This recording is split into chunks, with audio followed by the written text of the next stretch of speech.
مقصد تھا جس کے لیے پاکستان حاصل کیا گیا۔ یہ نوٹ کر لیجئے کہ پاکستان کو لے کر اٹھنے والی یا پاکستان کے مطالبے کو لے کر اٹھنے والی جماعت مسلم لیگ 1906 میں قائم ہوئی تھی بنگلہ دیش میں، ڈھاکہ میں۔ 24 برس تک اس کی حیثیت کسی عوامی جماعت کی نہیں تھی۔ کچھ نواب، کچھ نواب زادے، کچھ وڈیرے، جاگیردار، یہ ان کی ایک کلب تھی، بس عوامی حیثیت نہیں تھی۔ اور اصل مقصد کیا تھا؟ ہندو کے غلبے سے نجات کی کوشش۔ ہندو ہم سے 3 گنا ہے، دبا دے گا، اور اپنی 100 سالہ غلامی کا ہم سے انتقام بھی لے گا۔ تو کوئی ایسی شکل ہو کہ اگر ہندوستان آزاد ہو تو مسلمانوں کے حقوق بھی محفوظ رہیں۔ 24 برس تک ہوئی، اور سب سے بڑا کوشش کرنے والا قائد اعظم محمد علی جناح، جو اس وقت تک قائد اعظم نہیں تھے، محمد علی جناح تھے۔ لیکن وہ مایوس ہو گئے کہ ہندو انصاف کرنے کو تیار نہیں ہے۔ مایوس ہو کر ہندوستان چھوڑ کر اور برطانیہ میں جا کر بیٹھ گئے، لندن میں کوٹھی خریدی، دفتر بنایا، پریکٹس شروع کر دی لا کی۔ اب سین پر آیا ایک اور شخص، مرد درویش، علامہ اقبال۔ 1930 میں اس نے مسلم لیگ کے اندر ایک انجیکشن دے دیا۔ آپ نے دیکھا ہوگا نا، مریض کوئی ہے لیٹا ہوا اسپتال میں، ایک بوتل لٹکی ہوئی ہے، نالی آ رہی ہے۔ اب اگر کوئی اور ٹیکہ لگانا ہو تو اسی نالی میں لگا دیتے ہیں، خام کا ایک اور پرک ہو، کیا فائدہ۔ تو مسلم لیگ کا وہ جو مریض تھا، اس کی نالی میں انجیکشن لگایا اقبال نے۔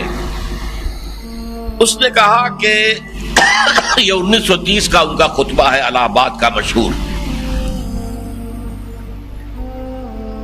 مجھے یقین ہے کہ ہندوستان کے شمال مغرب میں ایک آزاد مسلمان ریاست قائم ہوگی۔ نوٹ کر لیجئے، مشرقی پاکستان کا کوئی تصور قائد اعظم علامہ اقبال کے سامنے نہیں تھا۔ ان کے خطبے میں صرف شمال مغرب کہا گیا۔ اور اگر ایسا ہو گیا تو ہمیں ایک موقع مل جائے گا، غور سے سنیے اس جملے کو، کہ اسلام کے چہرے پر جو بدنما داغ اور دھبے آ گئے ہیں دور ملوکیت کی وجہ سے، اس جملے کو سمجھیے۔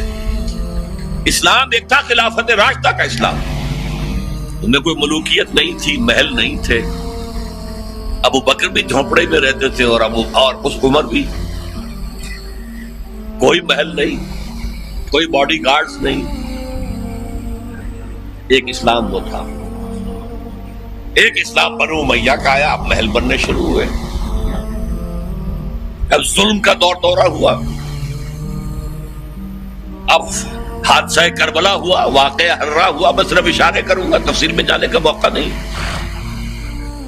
پھر بنو عباس آ گئے، انہوں نے بڑے اونچے اونچے محل بنائے، عربین نائٹس، بغداد کی راتیں، یہ پوری دنیا میں مشہور ہو گئی۔ تو دنیا اسلام کو دیکھتی ہے ان کھڑکیوں سے۔ بنو امیہ کے دور میں کیا تھا، بنو عباس کے دور میں کیا تھا، ترکان عثمانی، آٹومانز، ترک، 400 برس خلافت ان کے پاس رہی، کیا تھا۔ تو وہ تو اسلام کی وہ تصویریں دیکھتے ہیں۔ ہمیں اگر پاکستان مل جاتا، پاکستان کا لفظ انہوں نے استعمال نہیں کیا تھا، اگر ہمیں آزاد ایک مملکت مل جاتی ہے تو ہمیں موقع ہو جائے گا کہ ہم اسلام کے چہرے سے یہ بدنما داغ دھو کر صحیح اسلام کی تصویر دکھائیں۔ ان داغوں کو دھو کر جو نیچے سے اسلام نکلتا وہ کون سا ہوتا؟ خلافت راشدہ والا اسلام۔ اچھا، یہ تو اقبال نے کہا 1930 دسمبر میں۔ سن 32 میں وہ گئے تیسری راؤنڈ ٹیبل کانفرنس میں۔ قائد اعظم اس میں شریک نہیں تھے، محمد علی جناح شریک نہیں تھے، بلکہ قائد اعظم وہ تھے ہی نہیں ابھی تک، اس لیے وہ سیاست چھوڑ چکے تھے۔ ان سے تو آپ نے نام سنا ہوگا، ایس ایم اکرام، شیخ محمد اکرام، ان کی بڑی زبردست کتابیں ہیں، آب کوثر، موج کوثر، روض کوثر. وہ اس وقت آکسفورڈ میں پڑھتے تھے، تو وہ جناح صاحب سے ملنے آئے لندن میں. کہیے کیوں آپ ہندوستان کو چھوڑ آئے ہیں؟ وہاں کے مسلمانوں کو آپ کی قیادت کی ضرورت ہے. تاریخی جملہ ہے جناح کا، ہندوز آر انکورجیبل. ہندو ناقابل اصلاح ہے، اس کی اصلاح ہو ہی نہیں سکتی. اور مسلمانوں کا حال یہ ہے کہ ان کا کوئی لیڈر مجھ سے جو صبح بات کرتا ہے وہ شام سے پہلے ڈپٹی کمشنر کو یا گورنر کو جا کے بتا دیتا ہے. تو ایسی قوم کی میں کیسے قیادت کروں؟ لیکن 1932 میں علامہ گئے ہیں اور ملاقاتیں ہوئی ہیں، جسے میں آج کل کہہ رہا ہوں یہ ایسی ہے جیسے مولانا روم کی ملاقات ہوئی تھی شمس تبریزی سے. مولوی ہرگز نشد مولائے روم، تا غلام شمس تبریزی نشد. محمد علی جناح قائد اعظم نہیں بن سکتا تھا جب تک کہ مرید نہ بنتا علامہ اقبال کا.